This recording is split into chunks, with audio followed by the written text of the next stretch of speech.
قوة إلا بالله العلي العظيم. أعوذ بالله من الشيطان الرجيم. بسم الله الرحمن الرحيم. الحمد لله رب العالمين. الحمد لله الذي لا يبلغ مدحته القائلون ولا يحصي نعماءه العادون ولا يؤدي حقه المجتهدون. الذي لا يدركه بعد الهمم ولا يناله غوث الفتن. الذي ليس لصفته حد محدود ولا نعت موجود ولا وقت محدود ولا أجل ممدود.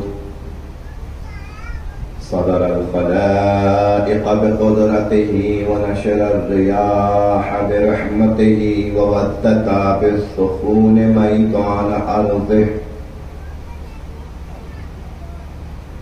ثم الصلاة والسلام والتحية والإكرام على محبوب رب المشرقين والمغربين مولانا ومولى الكونين جد الحسن والحسين أبي القاسم محمد وعلى أهل بيته الأطيبين الأطهرين المعصومين المظلومين. ولعنة الله على أعدائهم أجمعين من يوم عداوتهم إلى قيام يوم الدين. رب اشرح لي صدري ويسر لي أمري واحلل عقدة من لساني يفقهوا قولي. أما بعد، قال الله الحكيم في كتابه الكريم. بسم الله الرحمن الرحيم. قل إن كنتم تحبون الله فاتبعوني. صلوات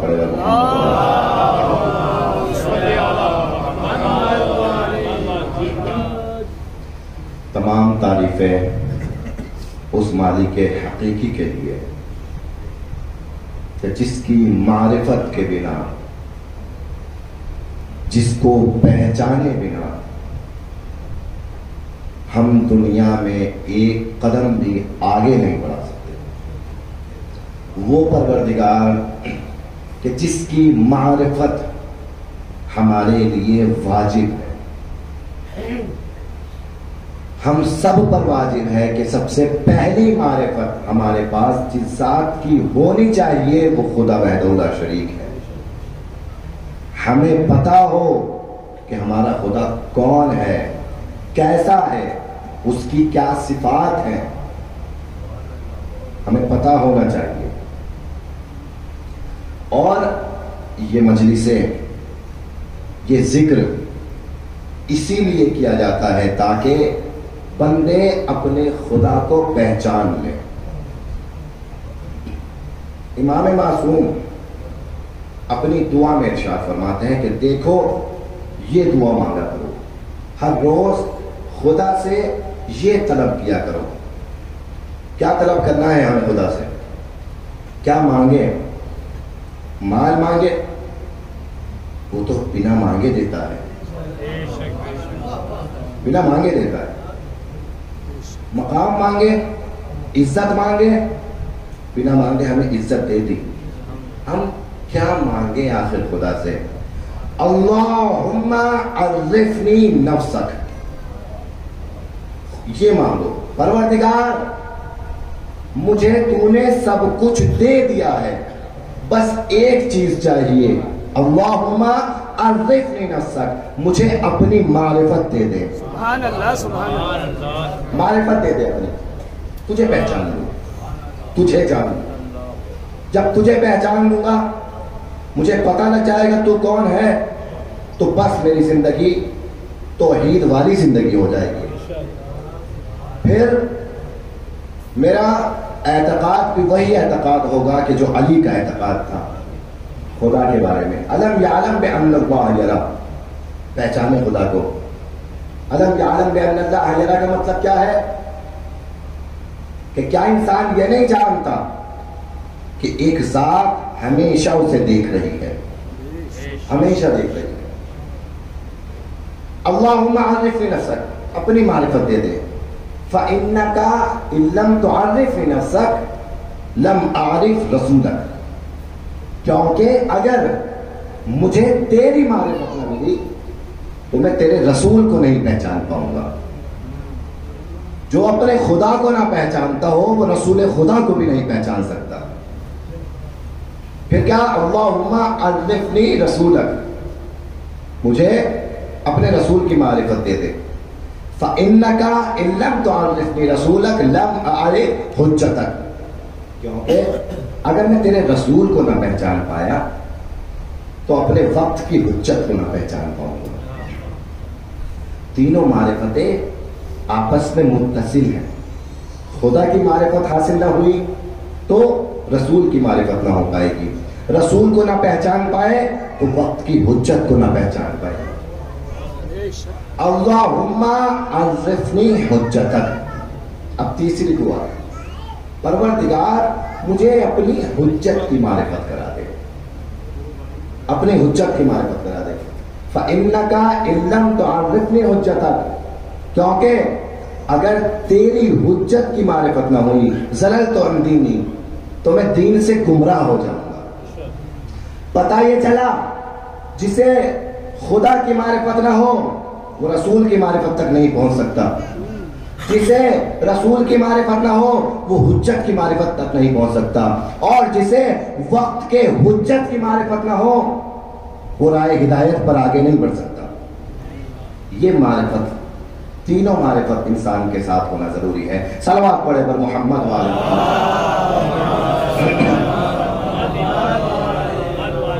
امام وقت کی معرفت اگر کسی انسان کو نہیں ہے تو یقیناً وہ انسان گمراہ ہے, راہ ہدایت پر نہیں آ سکتا اگر اسے امام وقت کی معرفت نہ ہو.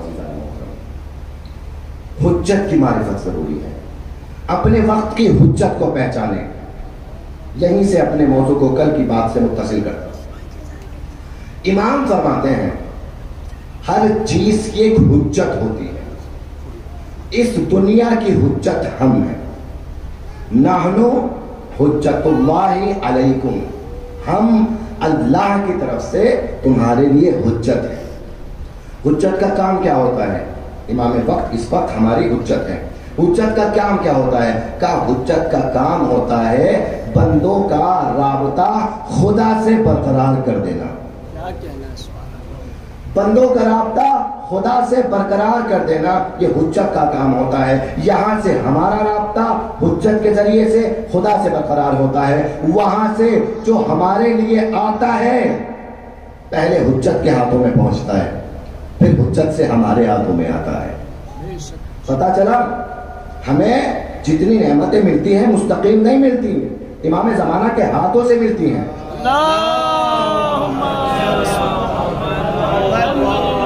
یعنی دنیا میں جتنا بھی فیض ہمیں مل رہا ہے وہ امام کی حجت کی وجہ سے مل رہا ہے, وہ حجت خدا کی وجہ سے مل رہا ہے. عزیزان محترم, امام فرماتے ہیں کہ لوگوں کے لیے ہماری ذات ہے حجت.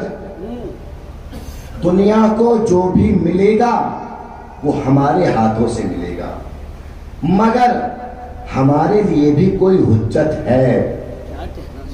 ہمارے لیے کون حجت؟ علی ہمارے لیے حجت, حسن ہمارے لیے حجت, حسین ہمارے لیے حجت, جعفر صادق ہمارے لیے حجت, اس وقت کے امام ہمارے لیے حجت. یہ تمام ہے کائنات کے لیے حجت. تو امام نے فرمایا دیکھو کائنات انسانیت کے لیے ہم 12 حجت ہیں. دنیا کو جو بھی ملے گا ہم 12 کے وسیلے سے ملے گا, لیکن ہمارے لیے جو حجت ہے اس ذات کا نام فاطمہ زہرا ہے. وجدتی حجتنا، ہماری جدہ ہمارے لیے حجت ہے.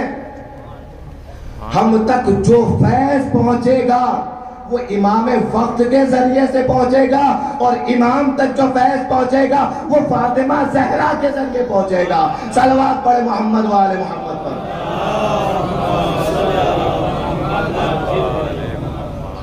فاطمہ حجت ہے تمام ائمہ کے اوپر، حجت ہے فاطمہ زہرا.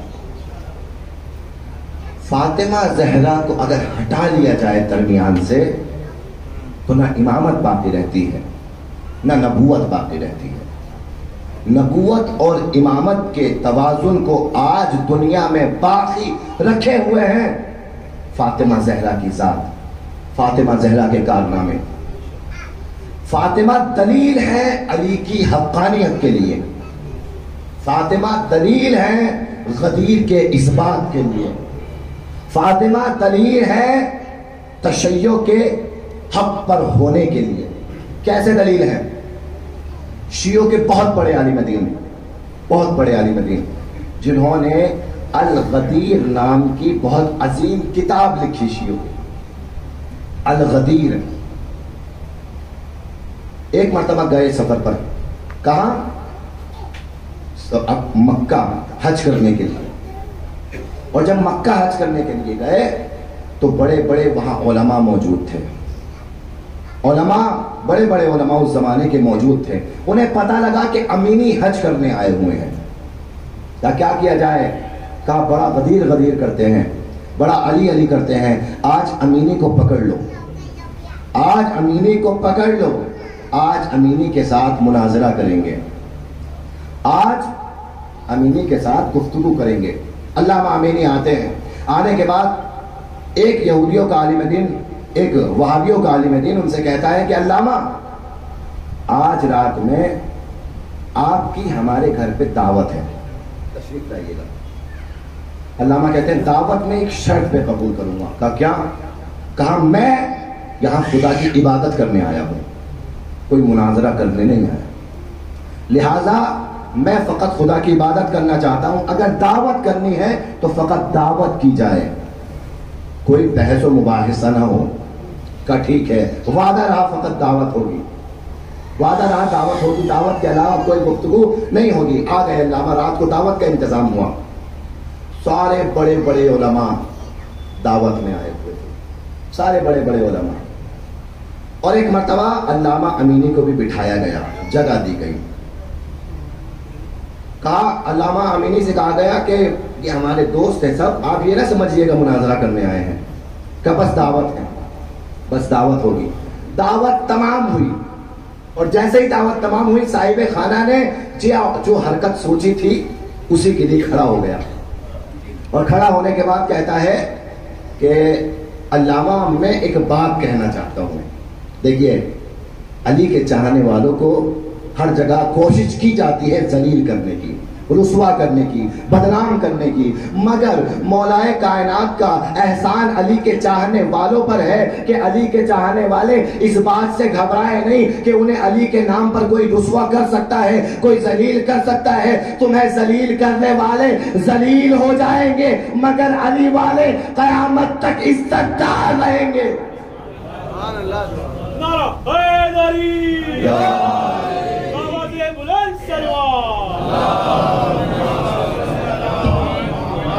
کھڑے ہو گئے.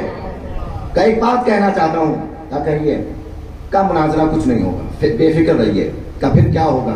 کہ جتنے بھی عالم بیٹھے ہوئے ہیں یہاں پر، ہر عالم ایک حدیث صحابی کی شان میں سنائے گا. ہر عالم ایک حدیث سنائے گا صحابی کی شان میں، اور پھر آخر میں آپ کی باری آئے گی اور آپ بھی ایک حدیث سنائیں گے. بس یہ علمی گفتگو ہوگی. سب حدیثیں سنائیں گے اور اپنے گھر چلے جائیں گے. علامہ نے کہا کہ رہنے دو، رہنے دو، یہ کام بھی نہ کرو. علامہ ڈر رہے تھے. کہاں علامہ ڈر رہے تھے، مگر علامہ کو اپنی بے عزتی کا خوف نہیں تھا، علامہ کو ان کی بے عزتی کا خوف تھا کہ میں نہیں چاہتا کہ جس کا مہمان ہوا ہوں اسی کو بے عزت کر دوں.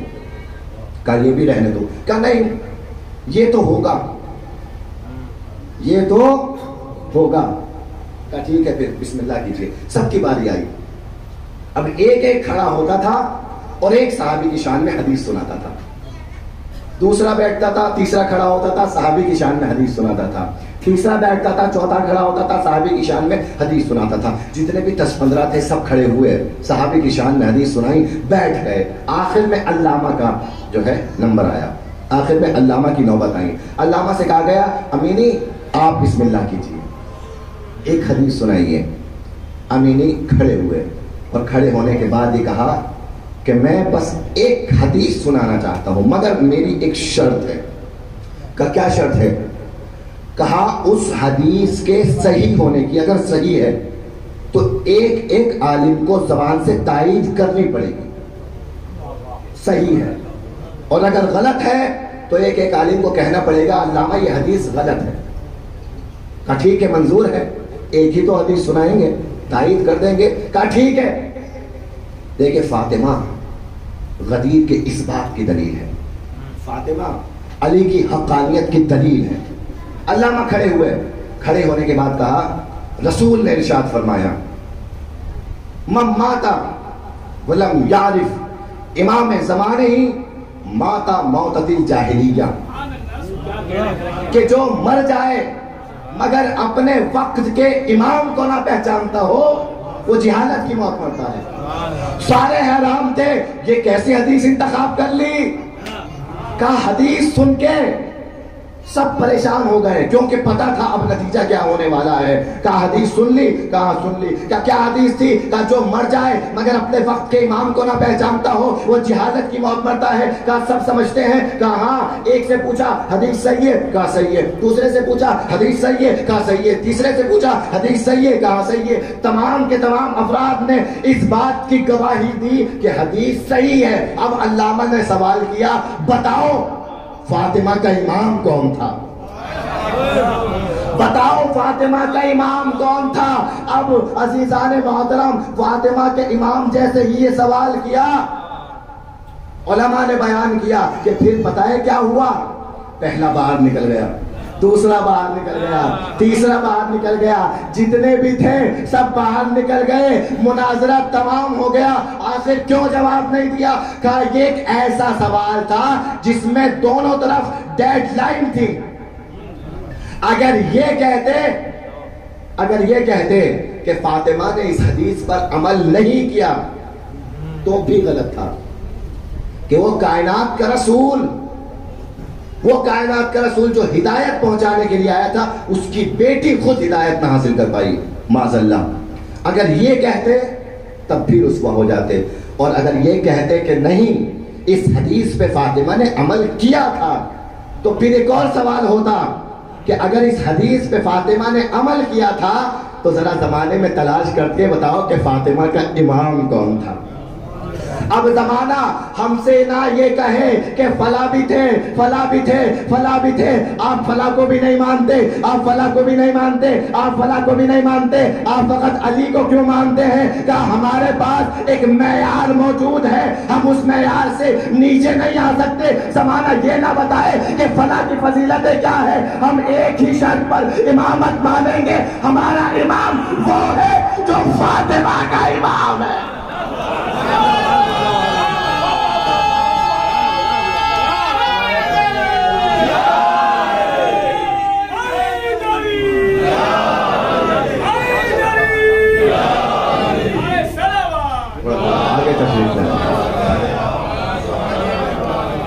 صلوات پڑھتے ہوئے تھوڑا تھوڑا اور آگے تشریف لائے. بر محمد و آل محمد صلوات.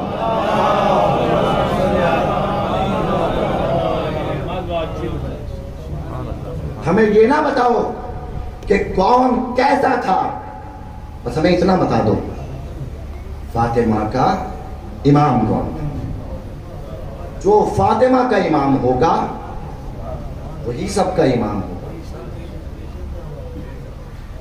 کسی امتی کا حق نہیں ہے کہ وہ اپنے وقت کے امام سے ناراض ہو. بڑی لطیف بات کہہ رہا ہوں. کسی کا حق نہیں ہے کہ وہ اپنے وقت کے امام سے ناراض ہو. فاطمہ بھی کسی سے ناراض تھی.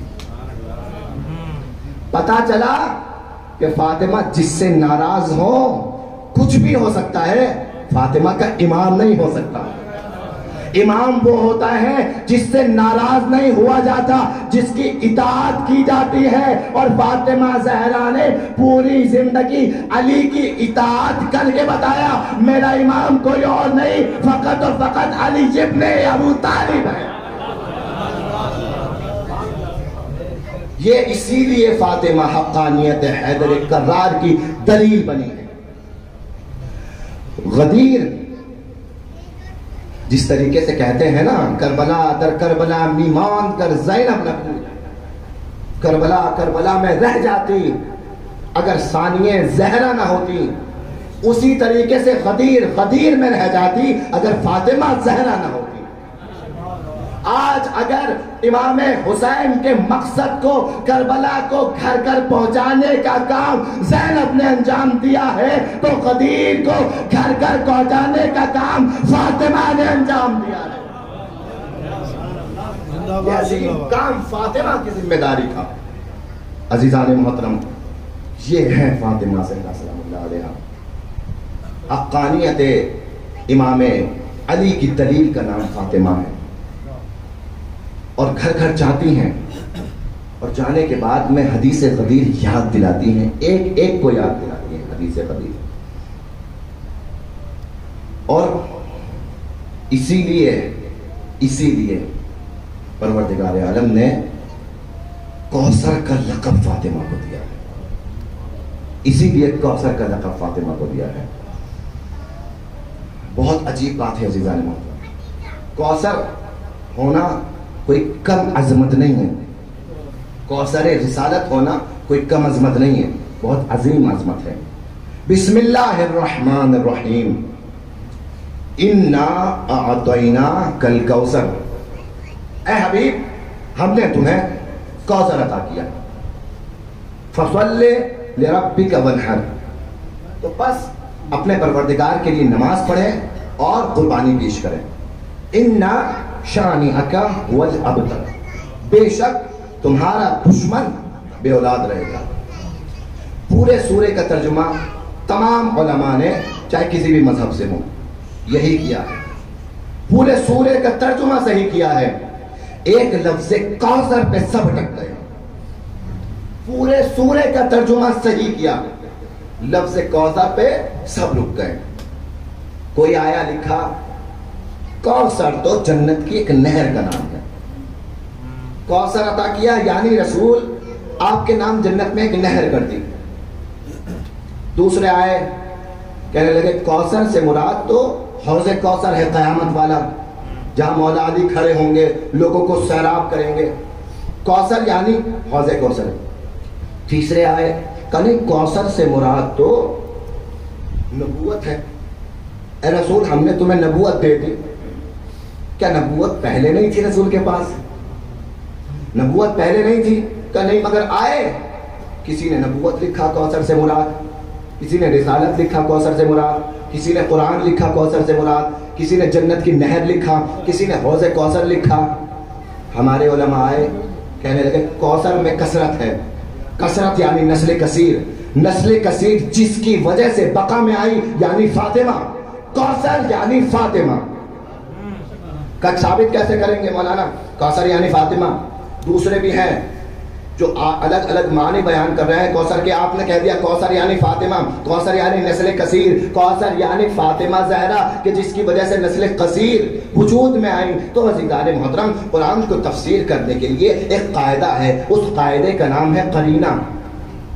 قرینہ کیا کہتا ہے؟ قرینہ یہ کہتا ہے کہ دیکھو جب ایک آیت میں کسی لفظ کا مطلب نہ سمجھ میں آئے تو بعد والی آیتوں کو دیکھ لینا، بعد والی آیتیں مدد کریں گی پہلی آیت کے لفظ کے مطلب کو سمجھنے میں۔ اب ہم نے بعد والی آیتوں کو دیکھا، مسلمانوں فقط ایک آیت کو لے کر ترجمہ کرنا کافی نہیں ہے، بعد والی آیتوں کو بھی دیکھنا پڑے گا۔ ایک مرتبہ تیسری آیت میں ایک لفظ ہمیں ملا ابتر، اب اگر کوئی کوثر کا ترجمہ نہر کر رہا ہے تو اسے ابتر کا ترجمہ پیاسا کرنا پڑے گا۔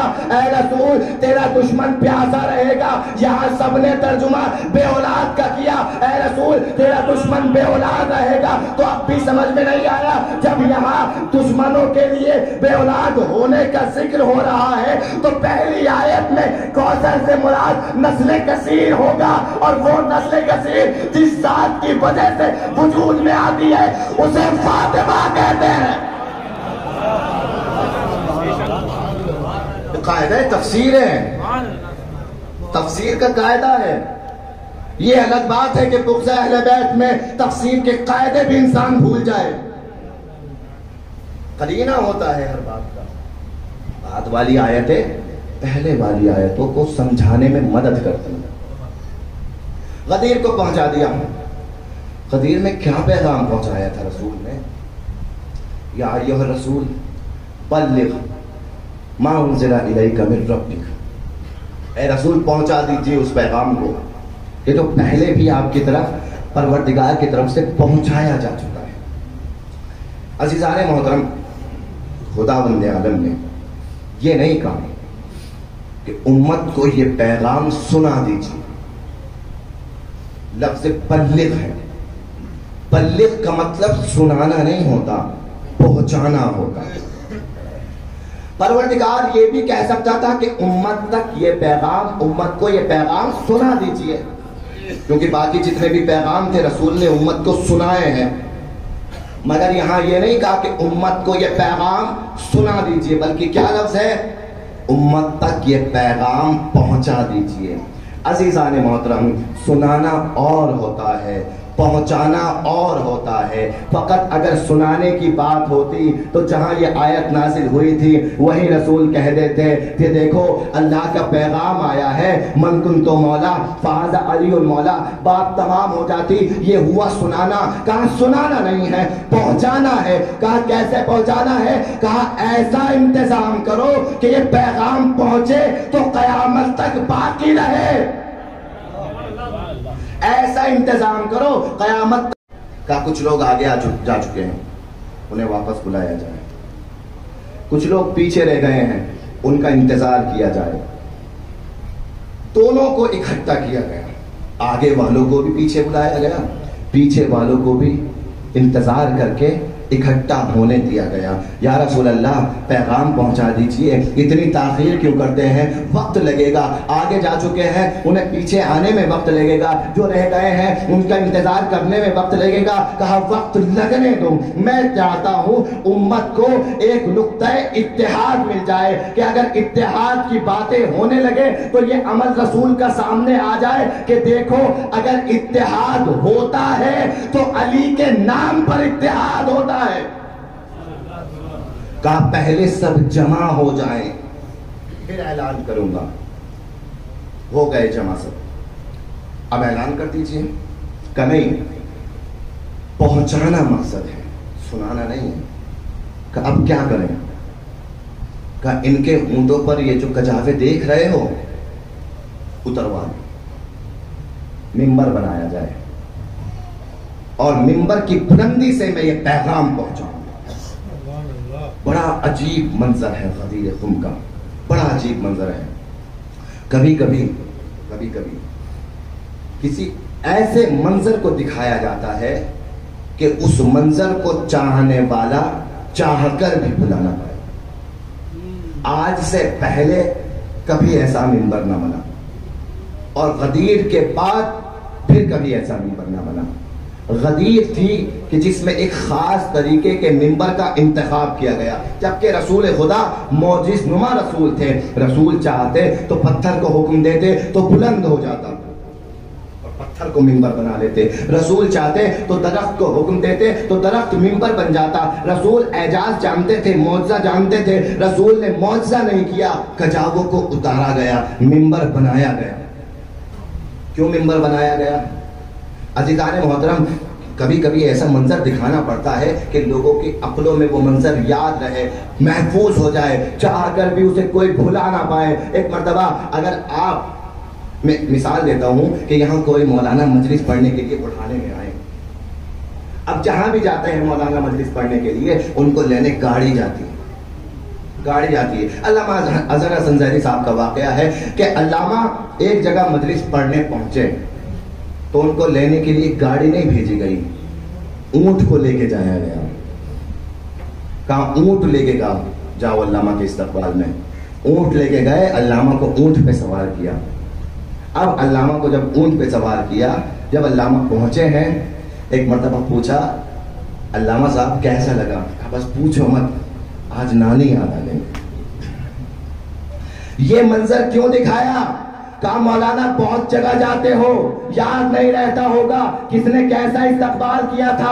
آج ہمارے علاقے والوں نے ایسا منظر دکھایا کہ آپ جب تک زندہ رہیں گے آپ کو یاد رہے گا کہ کئی مجلس پڑھنے گئے تھے اور آپ کو لینے کے لیے اونٹ لے کر لوگ آئے تھے. کہا غدیر میں بھی ایسے ہی پیغام نہیں پہنچاؤں گا، ایسا منظر دکھاؤں گا کہ جو ہر ایک کو اپنی زندگی کے آخری لمحے تک یاد رہے گا. عزیزان محترم، کجاوا رسول کا نہیں تھا، صحابیوں کا کجاوا تھا. عجب نہیں، صحابی تو گھر پہنچ گئے ہوں گے مگر جب بھی اپنے کجاوے کو دیکھتے ہوں گے غدیر یاد آتی ہوگی.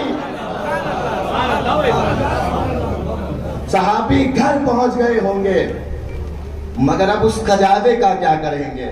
کہ یہی کجاوا تھا جس پر علی کو مولا بنایا گیا. کہ ایسا منظر دکھا دوں گا کہ ایک ایک آدمی کو مرتے دم تک یاد رہے. دوسرا انتظام کیا کیا؟ ایک صلوات پڑھتے ہوئے تھوڑا تھوڑا اور آگے تشریف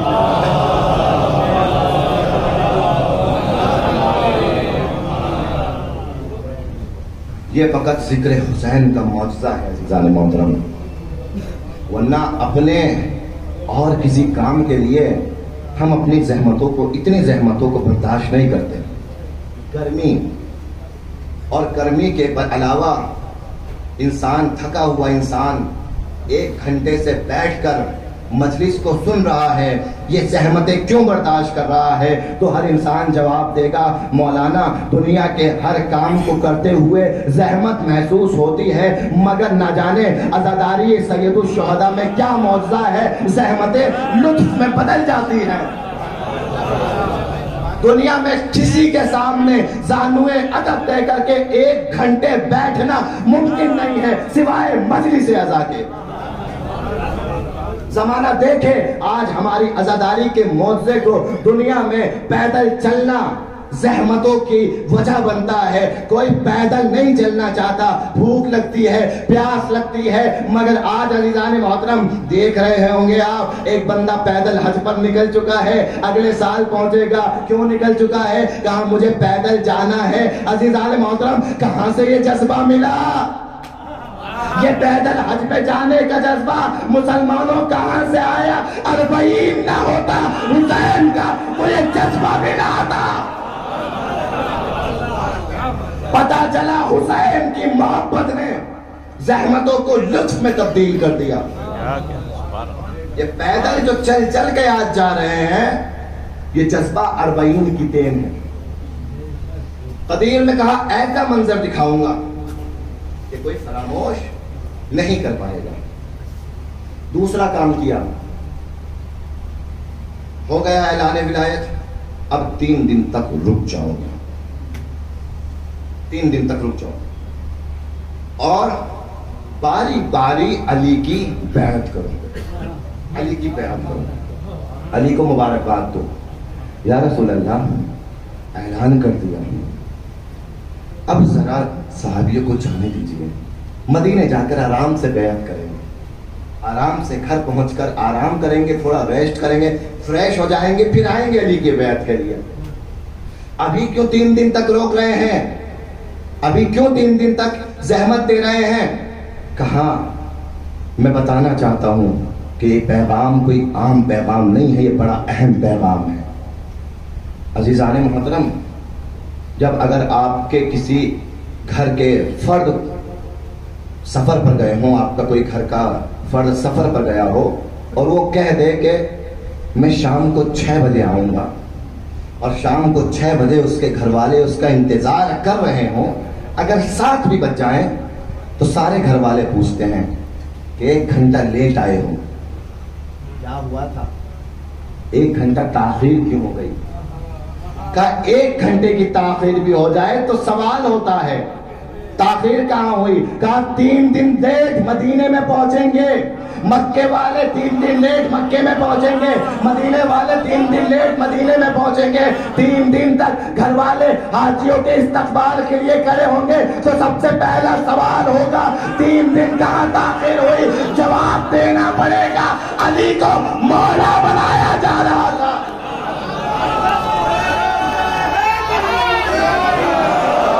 علی کو مولا بنایا جا رہا تھا۔ پتا چلا شاید نہ پہنچانا چاہتے ہوں گے یہ پیغام، مگر پہنچانا پڑے گا۔ رسول سنانا نہیں ہے، پہنچانا ہے پیغام۔ یہی وجہ تھی کہ کئی ہزار راویوں کو اپنی کتابوں میں حدیث غدیر کو صحیح و سند لکھنا پڑا، کیونکہ ایسا انتظام ہو چکا تھا۔ کہا پہنچانا پڑے گا یہ پیغام تمہیں۔ عزیزان محترم، اب اپنی ایک ذاتی بات آپ سے شیئر کر رہا ہوں۔ ممبر پہ بیٹھا ہوا ہوں، خدا گواہ ہے، کل جب مجلس پڑھ کے گیا تو آنکھ لگ گئی، اور آنکھ جب لگ گئی تو خواب میں کوئی آیا، اور خواب میں آنے کے بعد یہ کہا کہ حیدر بڑے کلام لکھے ہیں اہل بیت کی شان میں، مگر ممبر سے ایک شعر نہیں سنایا۔ خدا گواہ ہے کہ بہت کلام لکھے ہیں مگر ممبر سے ایک شعر نہیں سنایا۔ جب میں بیدار ہوا تو مجھے خود احساس ہوا کہ ہاں صحیح کسی نے کہا ہے، اب کون تھا اللہ جانے، مگر صحیح کہا ہے کہ ایک بھی شعر ممبر سے اپنا نہیں سنا پایا۔ تو جیسے ہی بیدار ہوا تو ارادہ کیا کہ کل کی مجلس میں ضرور اس حق کو بھی ادا کروں گا، عزیزان محترم ایک صلوات پڑھے بر محمد و آل محمد۔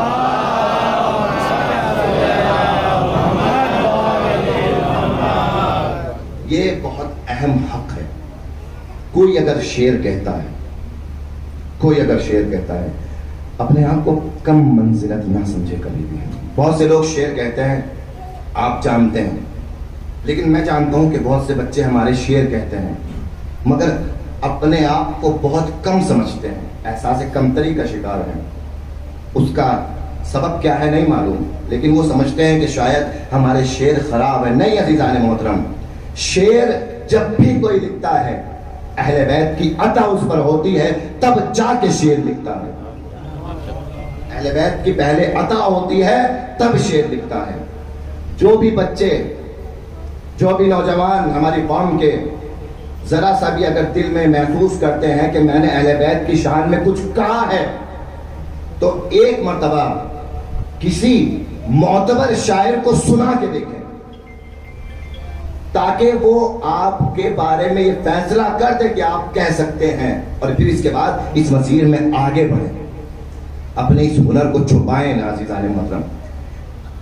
کیا پتا جا کر مدینے بھول جاؤ تم پیام، کیا پتا جا کر مدینے بھول جاؤ تم پیام، حاجیوں فوراً کرو حیدر کی بیعت دھوپ میں، حاجیوں فوراً کرو حیدر کی بیعت دھوپ میں، اور بھاگنے کی آج کوئی سوچ بھی سکتا نہیں۔ شعر سنا رہا ہوں، بھاگنے کی آج کوئی سوچ بھی سکتا نہیں، بن کجاؤ کے کہاں بھاگے گی امت دھوپ میں۔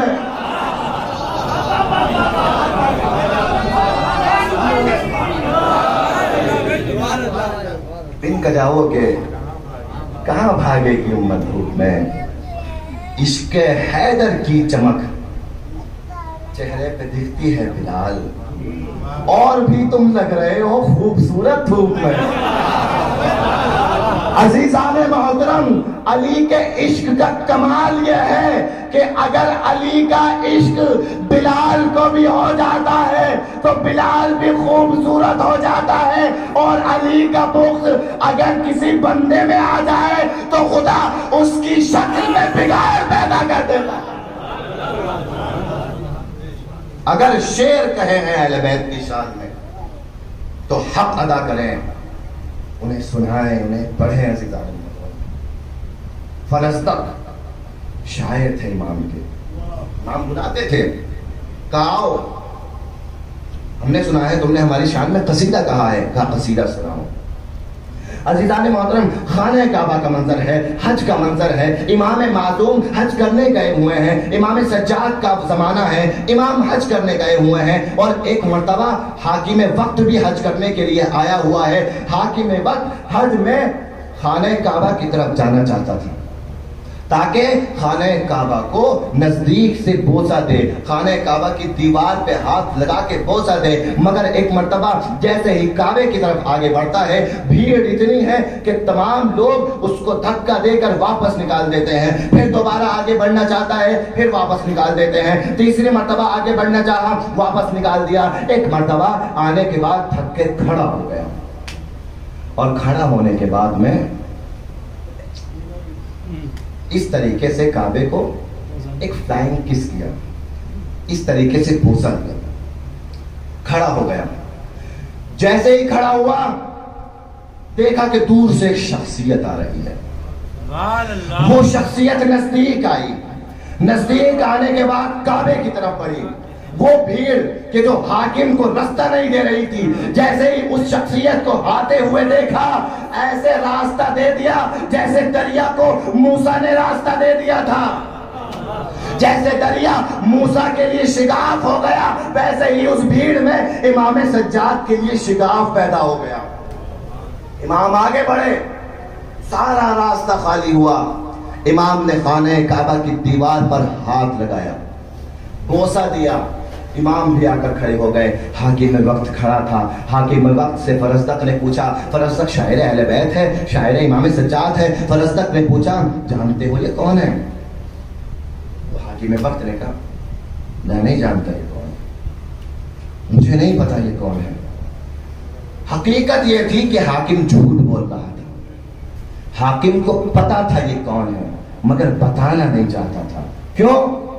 کیونکہ آج اللہ نے اس کو ذلت دی تھی، امام کو عزت دی تھی، بتانا نہیں چاہتا تھا، لہذا کہہ دیا مجھے نہیں پتا یہ کون ہے، بس یہی جملہ سننا تھا۔ فرزدق کو موقع مل گیا شعر سنانے کا، اور خانہ کعبہ کی بھیڑ کو مخاطب کرتے ہوئے فرزدق نے شعر سنایا، اے حاکم تو یہ کہتا ہے کہ تجھے نہیں پتا یہ کون ہے، تو نہیں پہچانتا یہ کون ہے، میں تجھے بتاتا ہوں یہ کون ہے۔ کعبہ میں جانتا ہے یہ کون ہے، منہ جانتا ہے یہ کون ہے، زمزم کو پتا ہے یہ کون ہے، زمین کو پتا ہے یہ کون ہے، عزیزان محترم صفا و مروہ جانتا ہے یہ کون ہے۔ فرق اتنا ہے تو جسموں کا حاکم ہے، اس کی دلوں پر حکومت ہے۔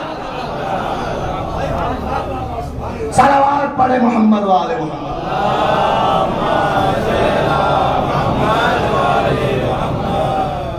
تو جسموں کا حاکم ہے، اس کی دلوں پر حکومت ہے۔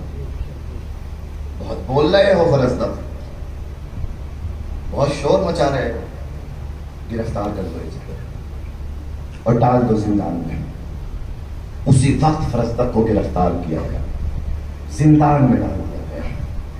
امام نے اپنے قاصد کو کچھ ہدیہ دے کر، ایک اشرفیوں کی تھیلی دے کر بھیجا کہ جاؤ فرزدق سے ملنے جاؤ، اور اسے یہ اشرفیہ بھی دینا اور کہنا کہ انشاءاللہ بہت جلد تمہیں آزادی بھی دلا دیں گے۔ یہ اشرفیہ بھی دینا اور انہیں آزادی کی بشارت بھی دینا، کہ زیادہ دن تمہیں قید میں نہیں رہنا پڑے گا۔ ایک مرتبہ امام کا یہ قاصد آیا فرزدق کے پاس میں، دیکھیے مدح اہل بیت کرنے والوں میں کیا جذبہ ہونا چاہیے۔ فرزدق یہ پیغام پہنچا رہے ہیں، مدح اہل بیت کر کے خود کو کوئی بہت بڑا نہ سمجھے، نہیں، یہ ان کا کمال ہے کہ آپ کی زبان سے مدح اہل بیت جاری ہو رہی ہے۔ فرزدق یہ لو، امام نے ہدیہ بھیجا ہے تمہارے لیے۔ فرزدق نے واپس دیا قاصد کو، کہا یہ لو قاصد، امام کو واپس دے دینا اور کہہ دینا کہ ہم اہل بیت کی مدح دنیا کے مال کے لالچ میں نہیں کرتے۔ واپس دے دیا۔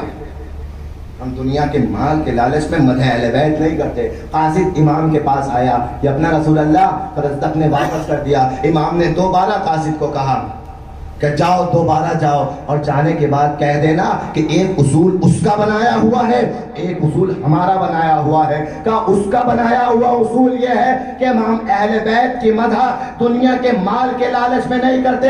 ہمارا بنایا ہوا اصول یہ ہے کہ ایک بار جب ہم عطا کر دیتے ہیں تو اسے واپس نہیں لیتے.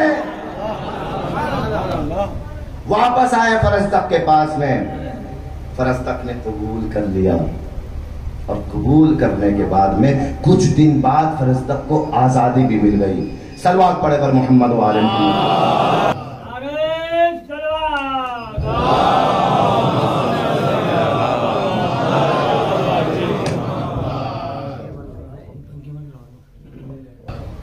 انتظام قدرت دیکھیے کہ غدیر کی جیسی گرمی کا احساس یہاں بھی دلایا جا رہا ہے تاکہ پتہ چلے کہ غدیر کا ذکر ہو رہا ہے. ہمارے مزاج میں غدیر ہے، ہماری تراب میں غدیر ہے. عزیزان محترم، کیا پتا واپس پہنچ کر بھول جاؤ تم پیام. حاجیو فوراً کرو حیدر کی بیعت دھوپ میں.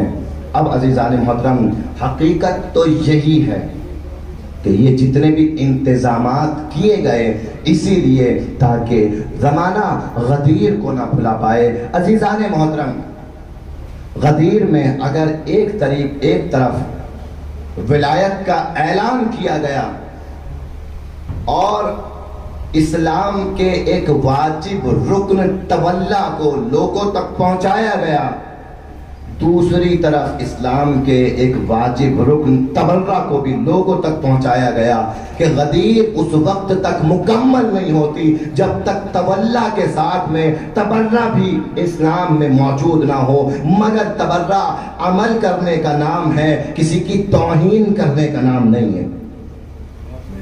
عمل کرنے کا نام ہے.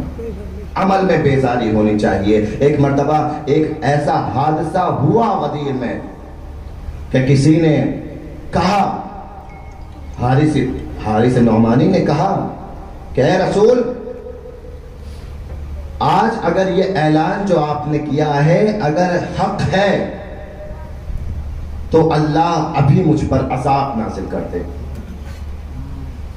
اگر حق ہے تو اللہ ابھی مجھ پر عذاب نازل کرتے. روایت کے جملے ہیں جیسے ہی اس نے یہ کہا آسمان سے ایک پتھر آیا، حارث نابود ہو گیا، حارث فنار ہو گیا. عزیزان محترم، ہمیں قرآن کی ایک آیت نظر آئی، قرآن کی ایک آیت نظر آئی. اس آیت نے کہا کہ اے رسول، جب تک تم موجود ہو اس امت میں میں کسی پر عذاب نازل نہیں کروں گا.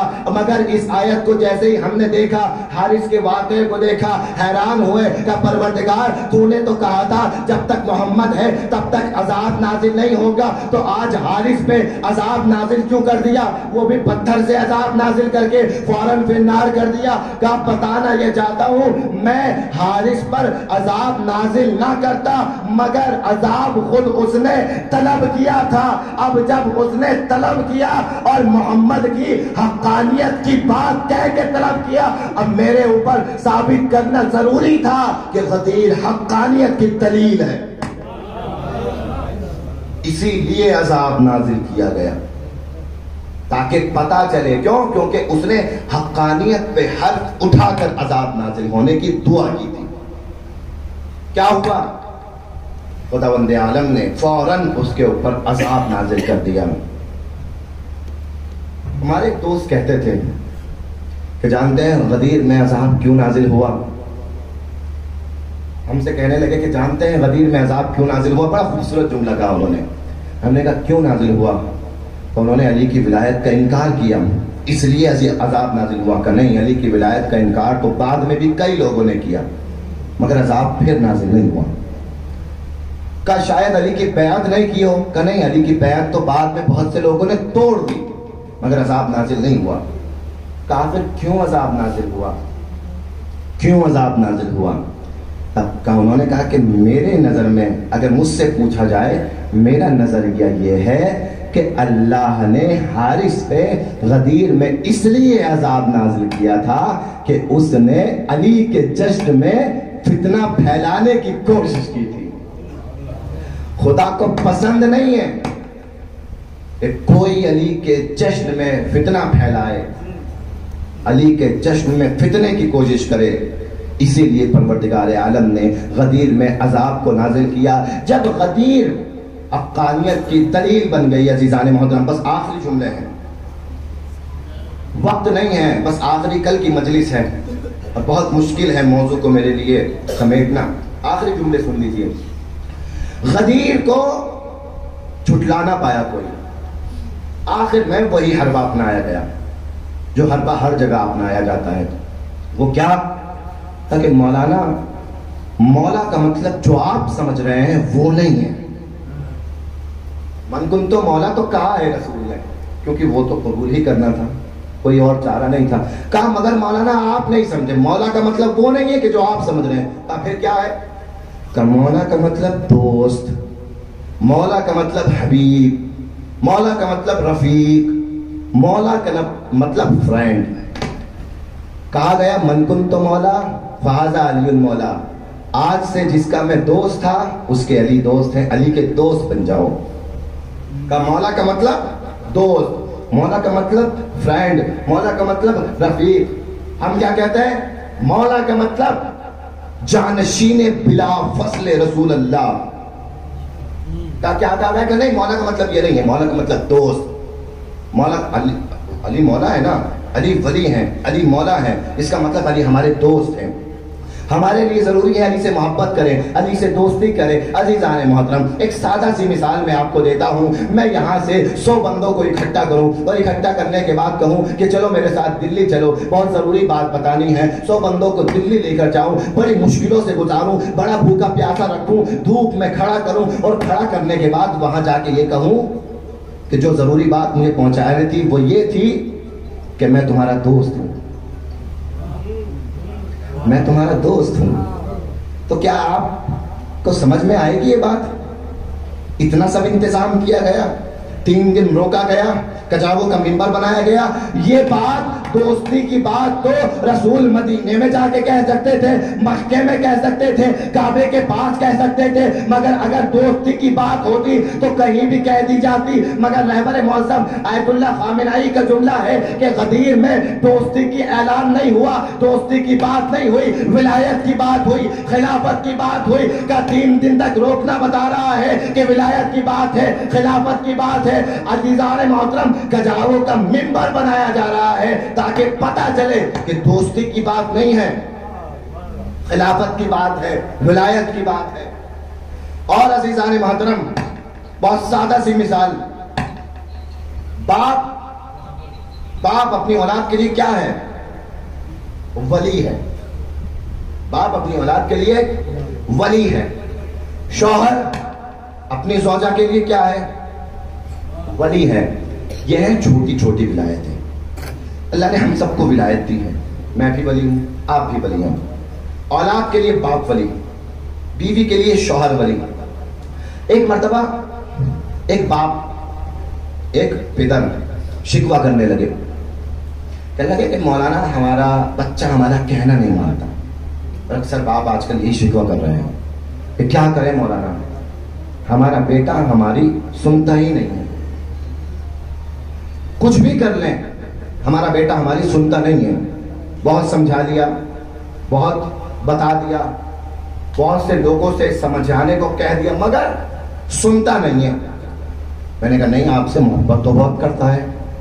کہا کیسے پتا محبت بہت کرتا ہے؟ میں نے کہا ابھی فادرز ڈے گزرا ہے، آپ ہی کے فوٹو لگائے ہوئے تھے، آپ ہی کے فوٹو اسٹیٹس پر لگائے ہوئے تھے، فیس بک پر بھی آپ تھے، واٹس ایپ پر بھی آپ تھے، انسٹاگرام پر بھی آپ تھے، تو آپ سے محبت تو کرتا ہے. کہا نہیں مولانا، ہم سے محبت نہیں کرتا. کہا کیوں نہیں کرتا؟ فوٹو تو آپ کے لگاتا ہے، فادرز ڈے میں تو آپ کو یاد کرتا ہے. کہا مولانا فوٹو لگانے سے محبت ثابت نہیں ہوتی. کہا کس سے ثابت ہوتی ہے؟ کہا ایک باپ کا دل یہ چاہتا ہے کہ اس کا بیٹا اس کا اطاعت گزار بن جائے. جب تک اطاعت گزار نہیں بنے گا محبت ثابت نہیں ہوگی. کیوں؟ کیونکہ محبت نام ہے اطاعت کا. عزیزان محترم، باپ کو ولی کہتے ہیں. جب اس ولی کی محبت اطاعت کے بغیر ثابت نہیں ہوتی تو علی کی محبت اطاعت کے بغیر. اگر بات محبت کی بھی ہے تو فقط اطاعت علی ہوگی اور کسی کی اطاعت نہیں ہوگی. اگر بات ولایت کی ولی مانتے ہو تو فقط علی کی اطاعت کرنی پڑے گی اور کسی کی اطاعت نہیں ہوگی. عزیزان محترم، اسی ولایت کے لیے ولایت کے دفاع کے لیے امام حسن مجتبی نے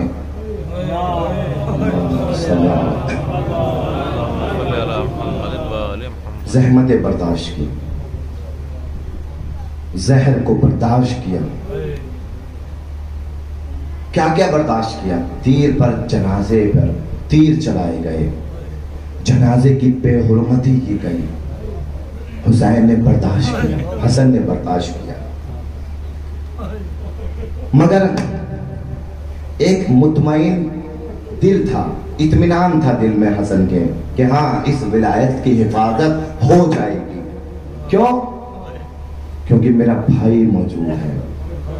حسن شہید ہو گئے، امام کربلا میں آئے اس ولایت کی حفاظت کے لیے. عزیزوں، شب عاشور ہے اور امام تمام شہداء کے نام کو پڑھ کر سنا رہے ہیں. ایک 13 برس کے شہزادے کا پرسہ پیش کرنا ہے. آج سے تو خیموں میں بھی العطش العطش کی صدائیں بلند ہو رہی ہیں. ننھا شہزادہ ہے، 13 برس کا قاسم ہے. ایک مرتبہ آتا ہے، اے چچا جان اتنا بتا دیجئے کیا محضر نامے میں میرا بھی نام ہے؟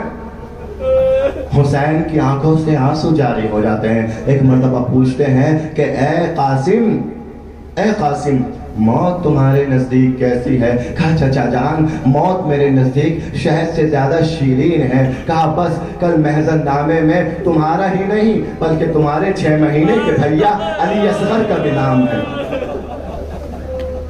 بچہ ہی کیوں نہ ہو عزیزان محترم، اہل بیت کے گھرانے کے بچے کے اندر بھی غیرت ہوا کرتی ہے. غیرت قاسم جاگ گئی. قاسم پوچھتے چچا جان کیا یہ بدبخت اشقیاء خیام میں آ جائیں گے؟ کہا نہیں، خیام میں نہیں آئیں گے بلکہ میں خود اصغر کو آغوش میں لے کر میدان میں جاؤں گا. میرا دل کہتا ہے قاسم سے کہوں قاسم ارے عصر عاشور تو اشقیاء خیام میں نہیں آئیں گے. عزیزان محترم مگر قاسم تم اس وقت تمہارا کیا حال ہوگا جب شام قریبا خیموں کو جلایا جائے گا، اہل حرم کی چادریں چھینی جائیں گی.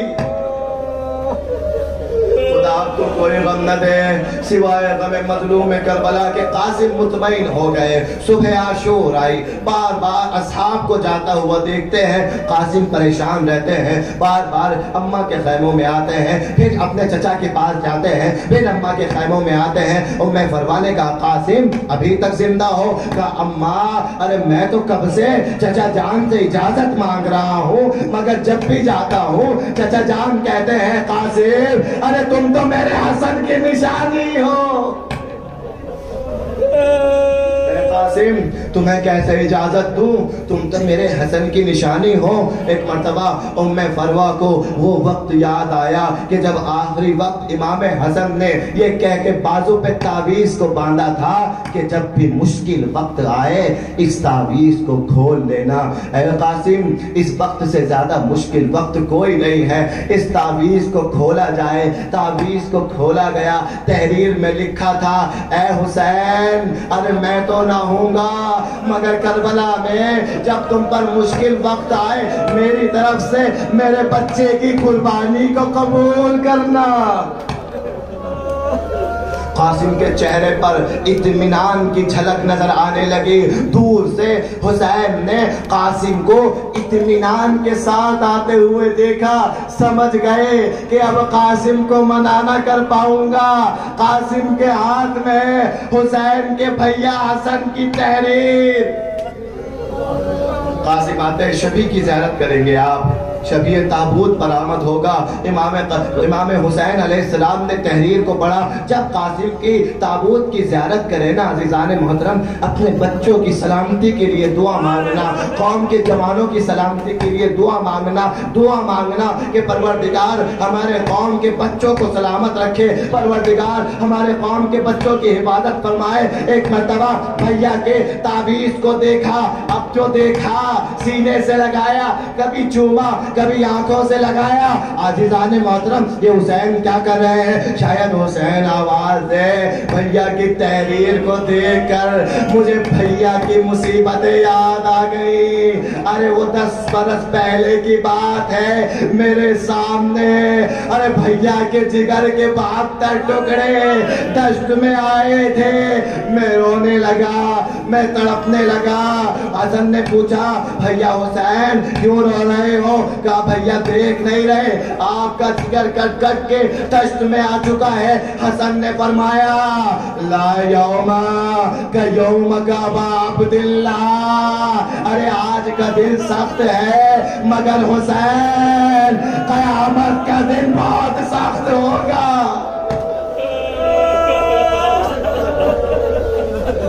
امام حسین کو اپنا بھیا یاد آ گیا۔ شہزادے کو آغوش میں لے کر رہوار پہ سوار کیا۔ ایک مرتبہ زرہ پہنانے کی کوشش کی مگر قاسم کی زرہ آئی نہیں۔ امام نے زرہ کو اتار لیا، کہا ہے قاسم ارے تم بغیر زرہ کی جنگ میں جاؤ۔ روایت کہتی ہے قاسم کا سن اتنا چھوٹا تھا کہ رقاب تک پاؤں پہنچ نہیں رہے تھے۔ ادھر قاسم میدان کی طرف روانہ ہوئے، ادھر سے لشکر پر حملہ کیا۔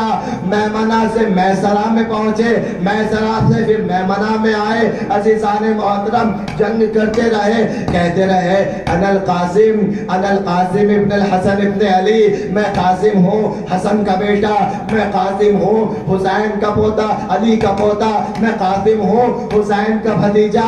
عزیزان محترم عمر صاحب نے کہا یہ قاسم بنی ہاشم کے شیروں میں سے ایک شیر ہے، ایسے حملہ نہ کرو، ایک ایک کر کے اگر اس کے پاس جاؤ گے تو شام تک اس سے جیت نہ پاؤ گے۔ کہا کیا کرے؟ کہا مل کر حملہ کرا جائے۔ مل کر حملہ ہوا، کسی لعین نے پیچھے سے تلوار ماری، قاسم کا سر شکافتہ ہو گیا۔ عجب نہیں، قاسم کا جب سر شکافتہ ہوا ہو، قاسم نے کہا ہو اے دادا علی آپ پر سلام۔ ادھر بچے سے گھوڑے پر سنبھلا گیا۔ بہت سے علماء قاسم کے مصائب پڑھتے ہیں مگر میں نے علامہ نسیم صاحب کی مجلس میں یہ جملہ سنا تھا، ان کے جملے کو پیش کر رہا ہوں۔ قاسم بڑا کمسن تھا، ہر رہوار جب گھوڑے سے زمین پر آیا ہے تو یا تو مدد کے لیے پکارا یا آخری سلام کیا، مگر قاسم کی کمسنی کا عالم دیکھیے، بچہ تھا اور جب بچے کو کوئی مصیبت لاحق ہوتی ہے تو اچانک سے اس کی زبان پر ماں کا نام آتا ہے۔ گھوڑے سے قاسم زمین پر گرے، زبان سے نکلا اماں، قاسم گر گیا ہے، اماں ارے آپ کا قاسم گر گیا۔ حسین دوڑے، حسین نے دیکھا کوئی شکی ہے کہ تو قاسم کا گلا کاٹنا چاہتا ہے۔ عزیزوں حسین تڑپ گئے، حسین کو جلال آیا، تلوار کو نکالا۔ اب جو تلوار کو نکالا فوج اشقیہ یہ سمجھے کہ حسین جنگ کو آ رہے ہیں۔ اب کیا تھا؟ قاسم زمین پر تھے. ایک مرتبہ فوج اشکیا میں کولام بپا ہوا, بھگدڑ مچی, ادھر کے گھوڑے ادھر, ادھر کے گھوڑے ادھر, بیچ میں قاسم کا لاشا. اب ایک مرتبہ جب حسین قاسم کے لاشے پر آئے تو عجیب منظر دیکھا. قاسم نہیں ہے, قاسم ٹکڑوں میں تقسیم ہو چکا. عزیزان محترم, حسین نے کہا قاسم معاف کرنا, ارے میں تم تک پہنچ نہ پایا, مگر جب پہنچا تو تمہیں مدد نہ مل سکی. ایک مرتبہ پہلا جنازہ حسین کے سامنے ایسا آیا کہ جس کو اٹھاتے ہوئے حسین کو سمجھ نہ آیا. قاسم, ارے تیرے جنازے کو اٹھاؤں تو کیسے اٹھاؤں؟ روایت ملتی ہے, علماء پڑھتے ہیں, ابا کو لیا زمین پر بٹھایا اور ایک مرتبہ قاسم کے ٹکڑوں کو اکٹھا کیا, ابا کے دامن میں لپیٹا. حسین نے قاسم کو اپنے سر پر رکھا. یہ قاسم نہیں تھا, یہ حسین کے قربان. قاسم کا جنازہ اٹھا, حسین نے اس کچڑی کو خیموں میں لا کے رکھا. عزیزوں, خیموں میں کوہرام مچ گیا. زینب آئی, قاسم کی بیعت آ گئی. کلثوم آئی, قاسم کی بیعت آ گئی. رباب آئی. ایک مرتبہ کسی نے کہا ذرا کوئی ماں کو بنا کے لائے. ایک مرتبہ ام فرما آئی. عزیزوں, ام فرما کو سمجھنا آیا.